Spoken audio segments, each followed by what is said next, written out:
अस्सलामुअलैकुम। जीएनएन के साथ मैं हूँ इकरा रियाज। मैं हूँ सादिया सरवर। हेडलाइंस आपने जानी, बुलेटिन का बाकायदा आगाज़ करते हैं। आपको बताएं कि army chief general Syed Asim Munir की ज़ेर सदारत फॉर्मेशन कमांडर कॉन्फ्रेंस फोरम ने इस्लामाबाद में पाक फौज की तैनाती के खिलाफ प्रोपेगेंडे पर तशवीश का इजहार किया। शुरका का कहना था कि ये मरबूत और पहले से तैयार करदा प्रोपेगेंडा बाज़ सियासी अनासर के मज़मूम अज़ाइम के तसलसल की अक्कासी करता है। प्रोपेगेंडे का मकसद पाकिस्तान के अवाम, अफवाज और इदारों के दरमियान दरार पैदा करना है। हुकूमत झूठ और माशरती तकसीम का बीज बोने वाले के खिलाफ सख्त कवानीन बनाए और फिर उन पर अमल दरामद भी करवाए। फोरम ने इस्लामाबाद में हालिया मुजाहरों में जाम शहादत नोश करने वाले सिक्योरिटी एहलकारों को खराज अकीदत पेश किया। हुकूमत बेलगाम आज़ादी इजहार राय की आड़ में जहर उगलने और तकसीम रोकने के लिए सख्त कवानीन बनाए। सियासी और माली फवाइद के लिए जाली खबरें फैलाने वालों को इंसाफ के कटहरे में लाना जरूरी है। फॉर्मेशन कमांडर्स का इस्लामाबाद में पाक फौज की तैनाती के खिलाफ प्रोपेगेंडे पर भी तशवीश का इजहार। ISPR के मुताबिक army chief general Syed Asim Munir की ज़ेर सदारत फॉर्मेशन कमांडर्स कॉन्फ्रेंस हुई, जिसमें शहदा के सालों सवाब के लिए फातिहा ख्वानी की गई। फोरम ने शहदा, शहरी और इस्लामाबाद में हालिया पुरतशद्दुद मुजाहिरों में जाम शहादत नोश करने वाले सिक्योरिटी एहलकारों को जबरदस्त खराज अकीदत पेश किया। तर्जुमान पाक फौज के मुताबिक फोरम ने पाक फौज की दारुल हुकूमत की अहम सरकारी इमारतों को महफूज बनाने और काबिल एहतराम गैर मुल्की वफूद को दौरे पाकिस्तान के दौरान महफूज माहौल फराहम करने के गर्ज से पाक फौज की कानूनी तैनाती के खिलाफ किए जाने वाले बदनीयती पर मबनी प्रोपेगेंडे पर तशवीश का इजहार किया। कॉन्फ्रेंस के शुरका ने कहा, ये मरबूत और पहले से तैयार करदा प्रोपेगेंडा बाज़ सियासी अनासर के मज़मूम अज़ाइम के तसलसल की अक्कासी करता है, जिसका मकसद पाकिस्तान के अवाम, मुसल्लह अफवाज और इदारों के दरमियान दरार पैदा करना है। बैरूनी अनासर की मदद से किए जाने वाले प्रोपेगेंडे की ऐसी मज़मूम कोशिशें कभी कामयाब नहीं होंगी। इलामिया के मुताबिक शुरका ने कहा कि जाती मुफादात के हुसूल के लिए मासूम शहरियों को एक दूसरे के खिलाफ खड़ा करने और तशद्दुद को हथियार के तौर पर इस्तेमाल करने की किसी भी कोशिश को हरगिज बर्दाश्त नहीं किया जाएगा। शुरका ने बलोचिस्तान में दहशतगर्दों के खिलाफ ऑपरेशन पर खुसूसी तवज्जो देने के साथ पाकिस्तान को गैर मुस्तहकम करने के लिए दुश्मन कुव्वतों की ईमा पर काम करने वाले दहशतगर्दों, उनके सहूलतकारों और उनकी हौसला अफजाई करने वालों को बेअसर करने का अज़्म किया। फोरम ने मुतालबा किया कि अफगानिस्तान अपनी सरजमीन दहशतगर्दी के लिए इस्तेमाल होने से रोके। फोरम ने मकबूजा कश्मीर और गजा में जारी मजालिम की शदीद अल्फाज में मजम्मत की। GHQ हमला केस में बानी PTI समेत 60 मुलजमान पर फर्द जुर्म आयद कर दी गई। फर्द जुर्म में मुलजमान पर बगावत, दहशतगर्दी, इक़दाम कत्ल, तोड़ फोड़ और जलाओ घिराव के इल्ज़ाम आयद किए गए हैं। अपोजिशन लीडर उमर अयूब और साबिक वज़ीर कानून पंजाब राजा बशारत को अडयाला जेल की हदूद से हिरासत में लिया गया। बानी PTI और दीगर मुलजिमान ने सेहते जुर्म से इनकार किया। मुकदमे में बानी PTI समेत 143 मुलजिम नामजद हैं और अदालत शहबाज गिल, जुल्फ़िकार बुखारी और मुराद सईद समेत 23 मुलजिमान को पहले ही इश्तिहारी करार दे चुकी है। GHQ हमला केस की समाअत इंसदाद दहशतगर्दी अदालत के जज अमजद अली शाह ने अडयाला जेल में की। बानी PTI समेत दीगर मुलजमान उमर अयूब, जरताज गुल, राशिद शफीक, सदाकत अब्बासी, वासिक कयूम अब्बासी, अहमद चट्टा और उस्मान डार अदालत पेश हुए। बानी PTI समेत 60 मुलजमान पर फर्द जुर्म आयद की गई। पब्लिक प्रोसिक्यूटर जहीर शाह ने अदालत में फर्द जुर्म पढ़कर सुनाई, जबकि मुलजमान ने सेहत जुर्म से इनकार किया। फर्द जुर्म में मुलजमान पर बगावत, दहशतगर्दी, इक़दाम कत्ल, तोड़ फोड़ और जलाओ घेराव के इल्जाम आयद किए गए हैं। केस की समाअत 10 दिसंबर तक मुलतवी कर दी गई। फर्द जुर्म आयद होने के बाद पुलिस ने अपोजिशन लीडर उमर अयूब, अहमद चट्टा और साबिक सूबाई वजीर राजा बशारत को हिरासत में लेकर अडयाला जेल चौकी मुंतकिल कर दिया। साबिक चेयरमैन PTI के स्टाफ में शामिल तहरीक इंसाफ के सरगर्म रुकन अजीमुद्दीन उर्फ बिल्ला को भी पुलिस ने गिरफ्तार कर लिया। सानिया 9 मई GHQ हमला केस का मुकदमा थाना आरे बाजार में दर्ज है। मुकदमे में बानी PTI समेत 143 मुलजमान नामजद हैं। अदालत 23 मुलजमान को पहले ही इश्तिहारी करार दे चुकी है। अलीमा खान का कहना है, बानी PTI ने कहा वो जल्द आखिरी कार्ड शो करने वाले हैं। हमने बानी PTI को कहा था, थोड़ा था इंतजार कर लें, अभी कार्ड ना दिखाएं।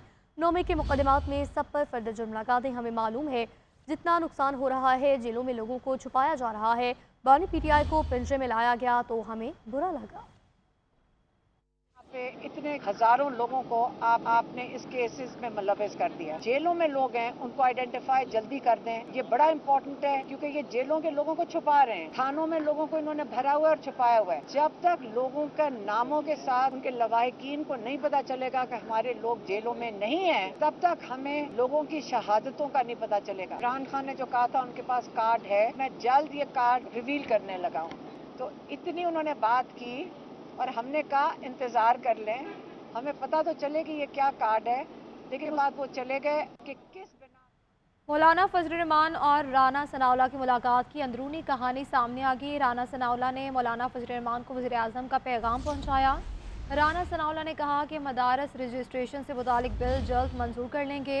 आप 8 दिसंबर की डेडलाइन वापस लें। राना सनाउल्लाह ने बिल की मंजूरी के लिए मौलाना से वक्त मांग लिया।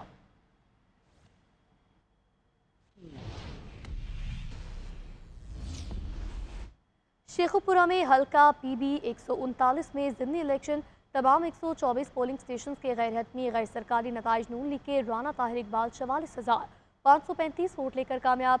तहरीक इंसाफ के एजाज हुसैन भट्टी 20,093 वोट लेकर दूसरे नंबर पर। वज़ीर आज़म शहबाज शरीफ की ज़िमनी इलेक्शन लीगी उम्मीदवार राना ताहिर को जीतने पर मुबारकबाद। मुस्लिम लीग नून के उम्मीदवार की कामयाबी अवाम के पार्टी पॉलिसियों पर एतमाद का अक्कासी करती है। अवाम ने ज़िमनी इलेक्शन में जलाओ घेराव के बयानी को मुस्तरद किया। अवाम से किए गए वादों पर अमल दरामद के लिए दिन रात खुश रहा है। Chairman Peoples Party Bilawal Bhutto से नायब वज़ीर आज़म इसहाक डार की जरदारी हाउस इस्लामाबाद में मुलाकात हुई। बिलावल भुट्टो और इसहाक डार के दरमियान मामलात के हल के लिए पाकिस्तान पीपल्स पार्टी और हुकूमती कमेटियों की मुलाकातों पर इत्तफाक किया गया।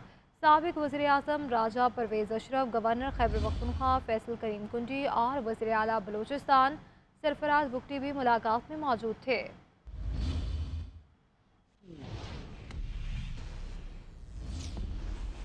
दीगर खबरों में आपको बताएंगे कि लंदन पुलिस ने काजी फाइज ईसा की गाड़ी पर मुबैना हमले का केस बंद कर दिया। जरा के मुताबिक क्राउन प्रोसिक्यूशन सर्विस ने केस को अदालत ले जाने से माजरत कर ली।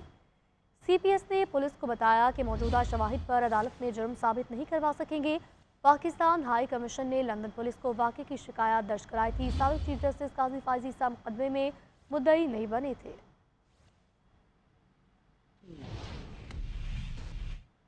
खबर शामिल करेंगे खेल के मैदान से। चैंपियंस ट्रॉफी पाकिस्तान के फार्मूले के तहत होगी। भारत मान गया भारतीय मीडिया का दावा। 3 साल तक दोनों टीमें एक दूसरे के मुल्क में नहीं खेलेंगी। भारत चैंपियंस ट्रॉफी के मैचेस दुबई में खेलेगा। पाकिस्तान T20 वर्ल्ड कप 2026 में अपने मैचेस श्रीलंका में खेलेगा। चैंपियंस ट्रॉफी 2025 हाइब्रिड मॉडल के तहत कराने पर इत्तफाक। भारतीय मीडिया ने बड़ा दावा कर दिया। भारतीय मीडिया के मुताबिक पाकिस्तान और भारत के दरमियान चैंपियंस ट्रॉफी पर मौजूद डेडलॉक खत्म हो गया। आइंदा साल पाकिस्तान में schedule champions trophy hybrid model के तहत खेली जाएगी। भारत अपने मैचेस दुबई में खेलेगा। फार्मूले के तहत भारत में भी शेड्यूल ICC इवेंट्स में पाकिस्तान शिरकत नहीं करेगा। पाकिस्तान 2026 के T20 वर्ल्ड कप में अपने मैचेस श्रीलंका में खेलेगा। भारतीय मीडिया के मुताबिक 3 साला फार्मूले का मामला दुबई में होने वाली पाक भारत और ICC हुक्काम की मुलाकातों के बाद तय हुआ। एहसान Khan, GNN, Karachi. Chairman PCB Mohsin Naqvi की चेयरमैन ICC जे शाह से मुलाकात। जे शाह ने मोहसिन नकवी से शराइत में नमी की दरख्वास्त कर दी। चेयरमैन PCB के लचक दिखाने से साफ इनकार पर जे शाह ने PCB को इजाफी पैसों की पेशकश की। मोहसिन नकवी ने इजाफी पैसों की पेशकश भी मुस्तरद कर दी। मोहसिन नकवी ने जे शाह से गुफ्तगू में कहा, पैसों का लालच नहीं, पाकिस्तान की इज्जत अहम है।